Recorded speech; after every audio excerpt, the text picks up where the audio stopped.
بسم الله الرحمن الرحيم. هكلمكم النهارده عن سلسلة حلقات حكاية بلد، واحنا النهارده بنتكلم في الحلقة الثالثة بعد ما استعرضنا في الحلقة الأولى عصر الرئيس حسني مبارك، بعديه في الحلقة الثانية تولي الإخوان حكم البلاد، والنهارده بنتكلم على ما بعد حكم الإخوان وعصر الرئيس السيسي، وبعد ما احنا الشعب فوضه بقيادة البلاد. هنستعرض بقى كل اللي مرت بيه مصر خلال الفترة ديت وحتى الآن. أنا عايز أقول لكم إن المهمة كانت صعبة جدا. الرئيس السيسي قاد البلد في وقت صعب جدا، استقبل فيه العديد من التحديات. يعني كان مفيش صحة، منظومة الصحة كان عندنا بالرغم من إنها ما وصلناش دلوقتي للكمال، ولكننا تعدينا بعض الحاجات. يعني مثلا فيروس سي، فين فيروس سي دلوقتي؟ انتهى من مصر. كان في حملة قومية عملها الراجل ووصلنا بإن إحنا نهينا فيروس سي من مصر. وعندك حملة مقاومة سرطان الثدي للمرأة، وعندك كورونا لما دخلت مصر كان في اللقاحات كلها. الشعب المصري كان بيتم تلقي اللقاح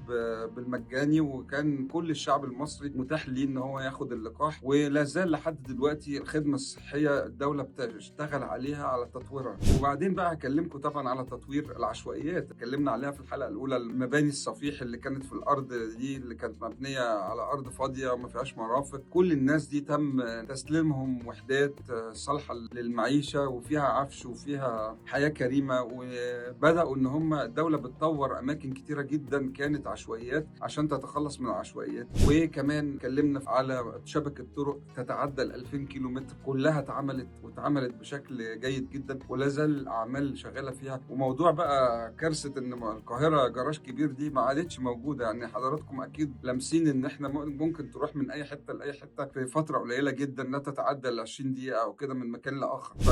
ده كله هو اللي بتقوم عليه مقومات النجاح والتقدم لأي دولة.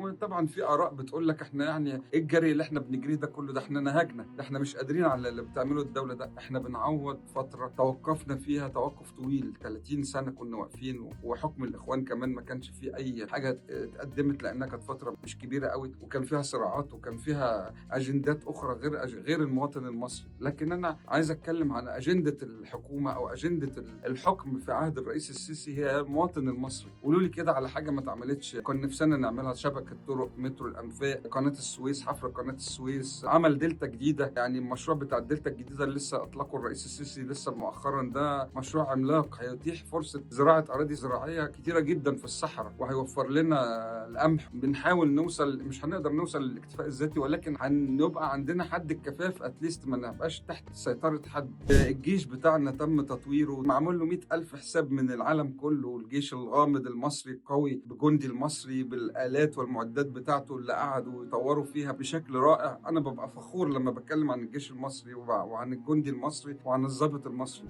الموقف بتاعنا في حوالين العالم، دول العالم كلها بتحترمنا وبتحترم مصر وبتحترم وجودها وموقعها. وكمان جهاز الشرطة لا ينكر. يعني احنا في أيام عيد وفي أيام مفترجة كده لقيت الجهاز الشرطة متوفر في كل حتة، في كل حتة الخدمات. بشكر السيد وزير الدفاع ووزير الداخلية على المجهود الرهيب، على الولاد اللي موجودين في كل مكان ومشرفيننا ومحقق لنا الأمن والسلام. لا، احنا عندنا يا جماعة دولة دلوقتي، دولة.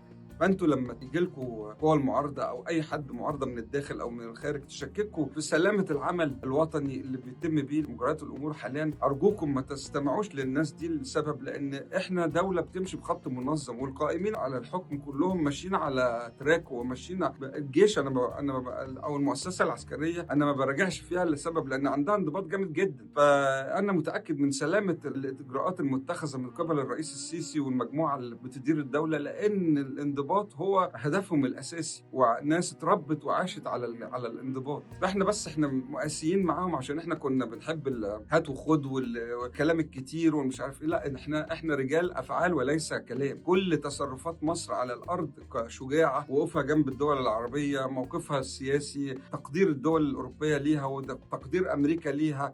الرئيس الامريكي جاء ومستعد يجي لو في اي ازمه تانية. صداقتنا بالعالم كله متوازيه، وده اللي مخلي مصر لها كلمه كبيره. وقفنا قدام اعدائنا بقوه وبجساره. كل حد بيحاول يمد ايده من بعيد او قريب، الجيش المصري بياخد دوره. حتى موضوع سد النهضه ده بتاع اثيوبيا، الرئيس عمل كل التدابير. هم ما طلعوش محترمين وما احترموش كلمتهم. الراجل بياخد بكلمه شرف، ما كانش متخيل ان هم ممكن يعملوا اي خيانه من اي نوع. العلاقات المتوازيه بقى بتاعتنا مع امريكا ومع الامارات الامارات ومع الدول دي هم الممولين للكيانات ديت، وبالتالي عندهم كلمه هي اللي لا زالت بتسيطر على مجريات الامور، بجانب تواجد الجيش المصري في المنطقه دي ورعبه للدوله ديت ومحاصرته ليها. فاحنا كل اطماع بتخش في مواردنا وفي ارضنا بيتصدى لها الجيش المصري، بيتصدى لها الجندي المصري، بيتصدى لها الشعب المصري، وبيتصدى لها الرئيس المصري. فاحنا عايزين نفضل زي ما احنا كده، كيان واحد وقلب واحد وجسد واحد.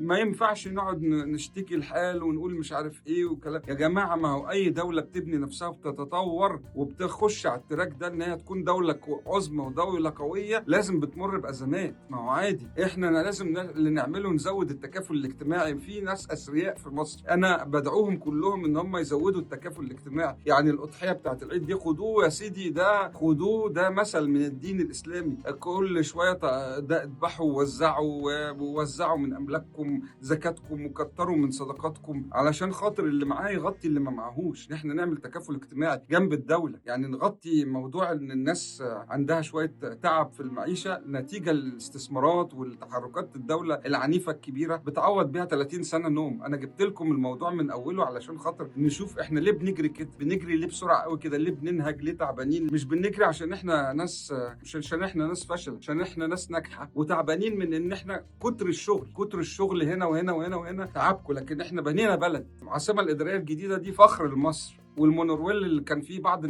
الادباء والكتاب اللي انا بحترمهم بيهاجموه. لا يا باشا، ده المونورويل ده مشروع عملاق ربط مصر كلها ببعضها. واي صناعه انتوا عايزينها تخش مصر، سواء صناعه السياحه او صناعه الانتاج، المصانع بتحتاج شبكه طرق وشبكه نقل سريعه عشان المنتج بتاعه ما يبص. ولو السائح عايز يوصل من حته لحته بطريقه شيك وطريقه محترمه، كل حاجه كانت مدروسه ومعروفه كويس قوي. عشان كده انا بشكر القياده وبشكر الحكومه وبشكر الدوله كلها، بشكر وزير الدفاع ووزير الداخليه ووزير الخارجيه والوزراء كلهم ورئيس الوزراء. اتمنى ان احنا نقف ونصطف جنب دولتنا، بدل ما نقعد في الظروف الصعبه دي نهمت في بعضنا ونخلق راي عام غير مناهض للدوله، مش سبورت للدوله، يعني مش جنب الدوله. وانتوا بتهبطوا عزام الناس، بتخلوهم ما يعرفوش يشتغلوا. يعني اتمنى ان يبقى الواحد بيتعب وبيشقى وكده ويبقى عايز كلمه شكر. المسؤول بيبقى عايز كلمه والله متشكرين ان انت سبت اولادك وعيالك وحرضت نفسك للخطر، بيبقى مستني كلمه شكر، مش يقعد يعمل شغله ويلاقي نفسه بيتشتم. وبعدين في عنف شديد جدا في الانتقاد. يعني خلينا كده رفقا ببعضنا ونحافظ على بلدنا. اشكركم.